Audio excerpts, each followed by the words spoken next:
"We thought this would be the perfect moment to share a little truth," my mother-in-law said, tapping a champagne flute against the mic like she was christening a ship. The sound snapped through the hall, a bright, brittle ring that turned every head. It was supposed to be my baby shower.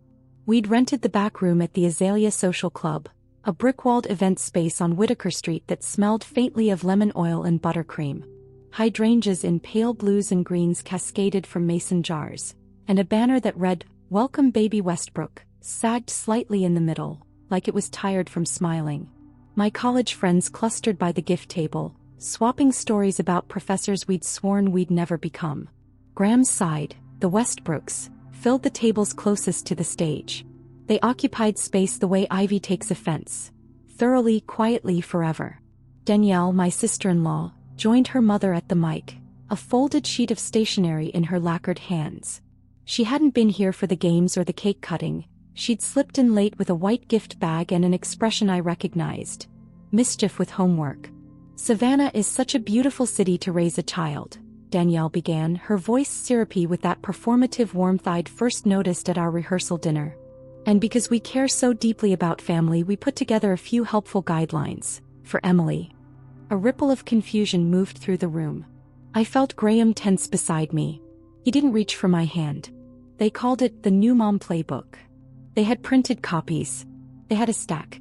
"Guideline 1, Danielle read. "A mother's most important job is presence. We recommend Emily pause her career for at least the first 3 years." A murmur, then a laugh from one of Graham's aunts. I could feel my cheeks heat. I also felt my phone vibrate in my dress pocket. My boss, probably still giddy about the remote work newborn plan we drafted after my last trimester check-in. Guideline 2, my mother-in-law Lorraine took over. "Infants need consistency. Travel to Oregon," she glanced at me, "should be limited. We know Emily's people are out west, but stability comes first." "Emily's people," I repeated in my head as if my family were a hobby I'd outgrow. Guideline 3, Danielle chimed. "A tidy home is a healthy home. We've arranged a weekly inspection schedule for the first 6 weeks, just to support you." A soft ooh traveled across the tables. Inspection. Support. I rested my hands over the roundness of my belly. The baby rolled, a small tidal movement under my palm. I tried to slow my breathing the way my OB had taught me. In for 4, out for 6. The room blurred at the edges and then snapped into an almost painful focus. The condensation on a pitcher, a hydrangea petal clinging to the floor, a crumb of lemon cake stuck to a fork tine. Lorraine smiled in my direction, all teeth. "We also took care of the registry issue," she said. "Some of Emily's choices were aspirational. We've curated replacements that are more appropriate for our family." "Our family." A hand went up. "Graham's cousin Vera, I think." "Do we have the list?" she asked, eager. Danielle waved a stack of papers like raffle tickets. "My name is Emily Westbrook. I'm 31, a project manager for a renewable energy firm that builds wind farms and solar arrays in places people forget when they fly over them. I married Graham Westbrook 3 years ago under live oaks draped in Spanish moss at a plantation turn venue that looked better in photos than it felt in person. I have a dry sense of humor and a low tolerance for theater. I am, at this moment, the subject of a performance." Guideline 4, Danielle continued. "No scented candles, no spicy food, and no visitors after 8 p.m. unless they are family." She didn't look at my friends when she said it. He didn't have to. Graham cleared his throat. "Mom," he said, half rising. "Maybe we—" Lorraine's hand landed on his forearm, light, proprietorial. "We're almost done, sweetheart. Almost done." They moved through the rest quickly. Breastfeeding opinions delivered like subpoenas, a comment about bouncing back that made someone gasp, a thinly veiled complaint about my last name still appearing on my email signature at work. The room performed its side of the ritual. Scattered laughter, nervous glances, the clink of a fork misplaced on porcelain. My friends looked at me, then at Graham, then back at me. No one stood up. No one said stop. "I want to thank everyone for being such a loving village," Lorraine concluded. "With our guidance, Emily will do just fine." Applause. Sounded like rain on a tin roof. Loud but not warm. Graham sat. He didn't meet my eyes. He squeezed his napkin into a rope. I stood. Not dramatically, just enough to gather my dress, enough to keep my legs from shaking. I picked up the printed playbook from our table and turned it over. On the back, in Danielle's careful script, was a schedule with my name at the top and the words compliance checks in all caps. I folded the paper into a neat square and set it beside my untouched glass of sparkling cider. "Emily," Lorraine called from the mic, bright and triumphant. "Would you like to say a few words?" I looked at the banner, the sagging smile, at the hydrangeas and the lemon oil and the stack of rules someone else had written for my life, at the women I loved and the family I married and the man beside me silent. "Sure," I said, and my voice came out steady. "I have a few." Every head turned again. I felt the baby roll once more, a slow, deliberate arc, as if they were repositioning to listen. I didn't know it yet, but this was the last moment I would spend asking myself whether I was being oversensitive, difficult, hormonal. The toast had done me a favor. It had made the line visible. I smiled at Lorraine, Danielle, at the village. And then I began. The applause fizzled like a match in the rain, polite but already dying before I left the mic.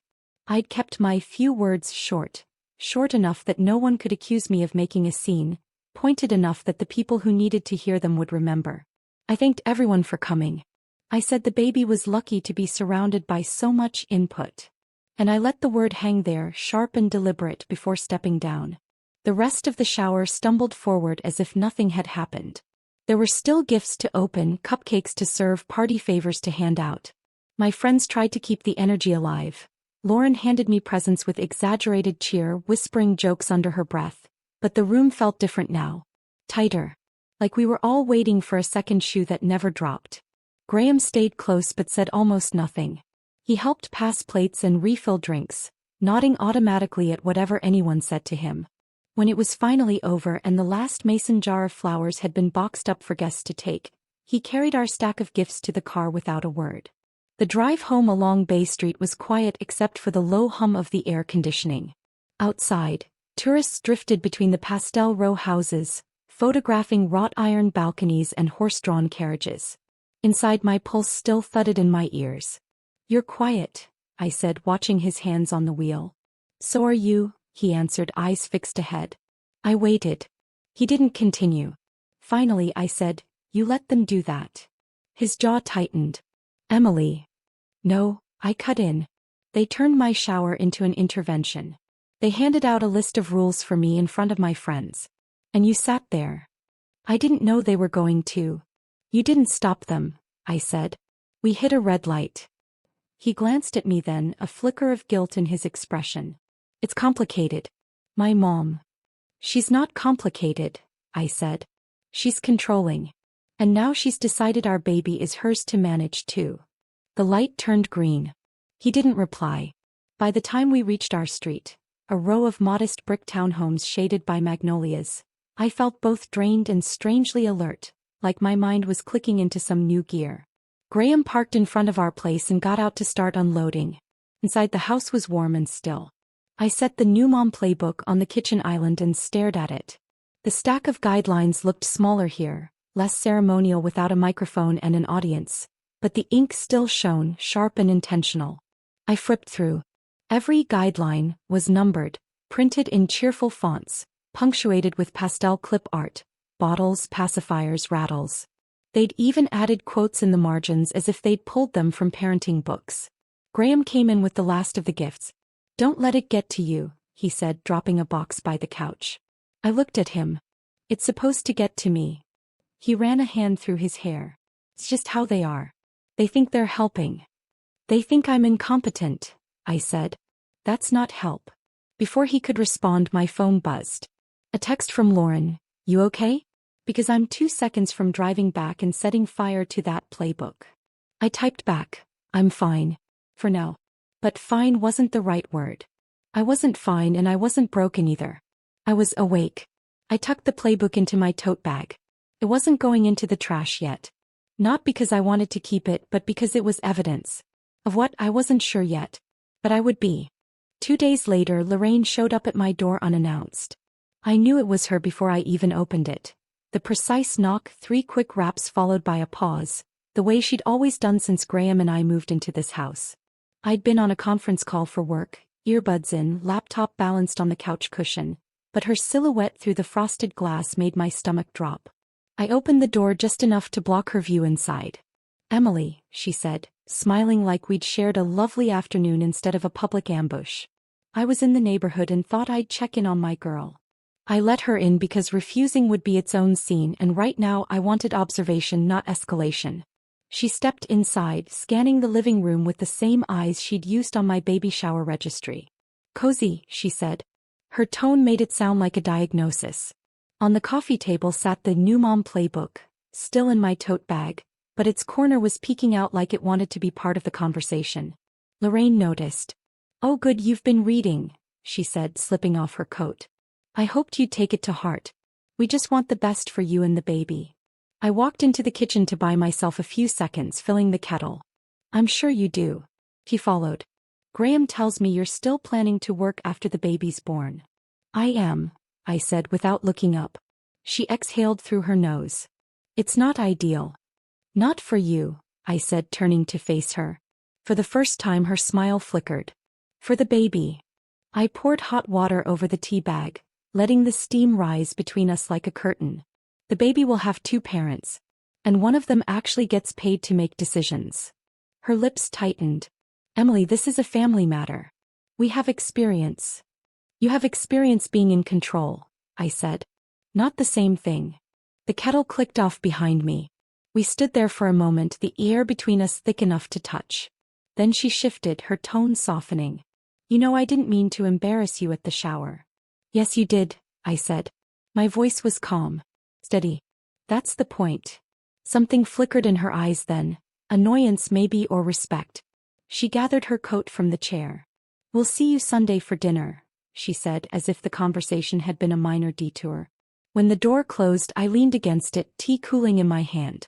This wasn't just about boundaries anymore. Lorraine had made it clear she didn't see them, which meant I was going to have to draw them in ink thick enough for everyone to read. That Sunday dinner loomed like a dental appointment you can't reschedule.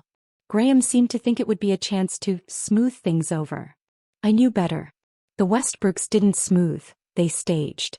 But before I could sit through another performance, I needed perspective from someone who'd seen it all before. That meant Margaret. Margaret was Graham's aunt, Lorraine's older sister, and the family's quiet heretic.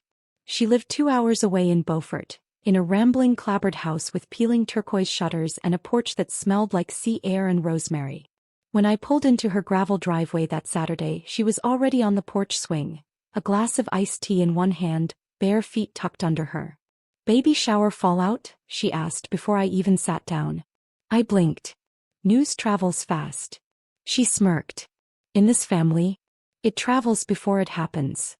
I told her everything. The guidelines, the so-called playbook, Lorraine's unannounced visit. Margaret listened without interrupting, her expression unreadable but her eyes sharp. When I finished, she leaned back, letting the swing creak. "Lorraine was always like this. Controlling isn't the word, it's more like curating. She wants every detail to match the picture in her head. Even if it's someone else's life," I said. "Especially if it's someone else's life," she corrected.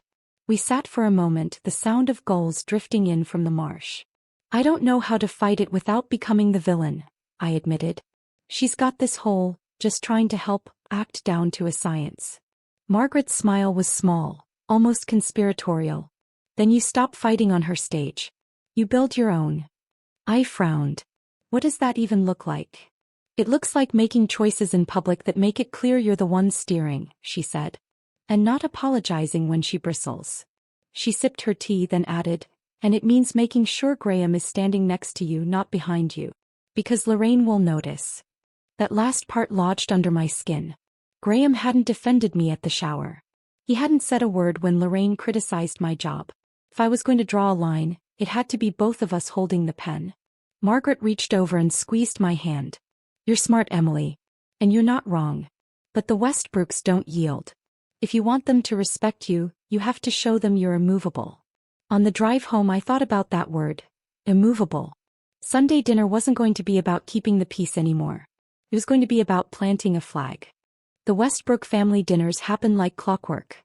Every other Sunday at Lorraine and Richard's sprawling house just outside Savannah, a white-columned monument to Southern tradition that looked like it belonged on a postcard.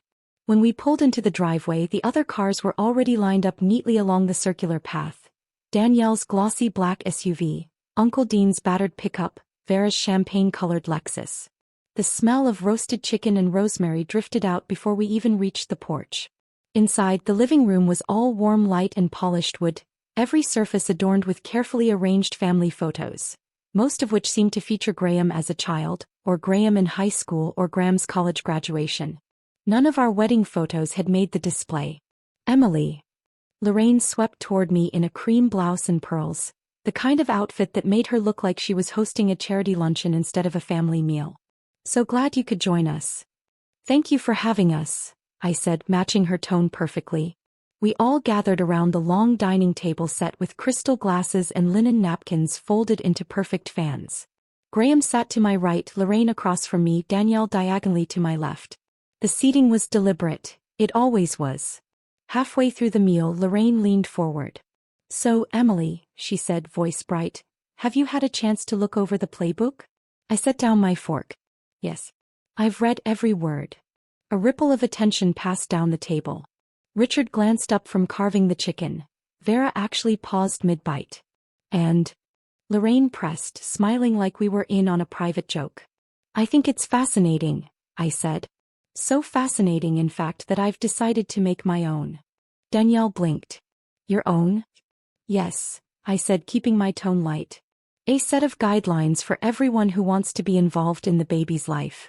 Boundaries, visiting hours, respectful communication. That sort of thing. Lorraine's smile faltered just enough to be noticeable. Oh, absolutely, I said. I'll print copies for everyone next Sunday. Color-coded maybe. I want to make sure we're all on the same page. Graham coughed into his napkin. Whether it was a laugh or a warning, I couldn't tell. That's very organized, Lorraine said, her voice thinner now. I am a project manager, I replied, taking another bite of chicken. It's what I do. The rest of dinner passed with a strange, brittle politeness. Conversations skittered from weather to real estate to Danielle's Pilates instructor, but the shift in atmosphere was palpable. Lorraine's eyes lingered on me more than once, calculating. By the time dessert was served, I knew she'd gotten the message. And for the first time since the baby shower, I felt like I was steering. The next morning, Graham was unusually quiet as he got ready for work. He moved around the kitchen like a man trying not to trip a wire, avoiding eye contact, filling his coffee mug, scrolling his phone. You're mad, I said finally. He shook his head. I'm not mad. You are. He set the mug down a little too hard. I just think making your own playbook was provocative. That was the point, I said. He sighed, rubbing the back of his neck. You don't have to go to war with them. I'm not at war, I said. I'm making it clear where the lines are. You know, the lines you didn't draw for me. His shoulders stiffened. I didn't want to escalate things. I stared at him. Graham, they turned my baby shower into a public lecture. Your mother showed up at our house to tell me how to live. That's escalation. He looked down at the counter, silent. Margaret's words echoed in my head. Make sure Graham is standing next to you, not behind you. I took a breath. This is your family. If you're not willing to tell them when they've crossed a line, then they'll never stop crossing it. His eyes flicked up to meet mine. For a moment, something like shame passed over his face. Then he nodded, almost reluctantly. Hey, I'll talk to her. I don't want you to talk to her, I said. I want you to mean it when you tell her. We stood in silence for a beat, the hum of the fridge suddenly loud. He grabbed his keys. We'll see, he said and left. The words lodged like a splinter. Later that afternoon my phone buzzed. A text from an unknown number. Emily, this is Vera. Can we meet for coffee? I think you should know something. I stared at the screen. Whatever Vera had to say, it wasn't going to be small. We met at a small cafe tucked between an antique bookstore and a florist on Liberty Street. The air smelled like fresh espresso and rain-soaked pavement. Vera was already there when I arrived, sitting in the corner with a latte and a folder on the table. She didn't waste time on pleasantries. I'm not here to take sides, she began, but I think you need to know what's been going on. I slid into the seat across from her. Go on. Vera glanced around before leaning in. The playbook wasn't just for the shower. Lorraine's been Organizing. Organizing what? She tapped the folder. A rotation schedule. Visits, support days, even monitoring after the baby's born. She's recruited Danielle and a couple of the cousins to keep track of you. My stomach tightened. Monitoring. Vera nodded. She calls it making sure Emily doesn't get overwhelmed. But it's surveillance. And it's not just in person. She's already told people to check your social media for signs you're struggling. I let out a slow breath. Unbelievable. Vera hesitated, then added, she's also been talking to Graham. My eyes narrowed. About what? About convincing you to take a leave from work. She's trying to make it his idea so you'll agree without a fight. Heat rose in my chest. And Graham didn't tell me? Vera shook her head. I don't think he knows how deep she's in this. But Emily, she slid the folder toward me. You need to see for yourself. Inside were printed emails and group texts, Lorraine's name at the top of every chain. Words like compliance, check-ins, corrective suggestions, leapt off the page in pastel fonts that didn't soften their meaning. My baby shower had been the opening act. Lorraine was planning a full production. I closed the folder and looked at Vera. Why are you showing me this? Her expression was steady, almost sad. Because I've been on the wrong side of her control before. It doesn't stop unless someone stops it. I left the cafe with the folder under my arm, the rain tapping against it like a drumbeat. Lorraine thought she was the director of this story. It was time to rewrite the script. That night, I waited until Graham came home, showered, and settled on the couch before I set the folder down in front of him. What's this? He asked, frowning. Your mother's next act, I said. He opened it and started reading. The more pages he flipped through, the tighter his jaw became. By the time he reached the end, he was leaning forward, elbows on his knees, the folder dangling in his hands. She actually wrote compliance checks, he muttered. She did, I said. And she's been recruiting people to monitor me after the baby's born. Including you. He looked up sharply. That's not. She told you to convince me to take a leave from work, didn't she? I pressed. He hesitated. That was all I needed. Graham, this is exactly what I've been talking about. This isn't help. This is control. And if you don't stand up to it, you're part of it. He set the folder down, rubbing his temples.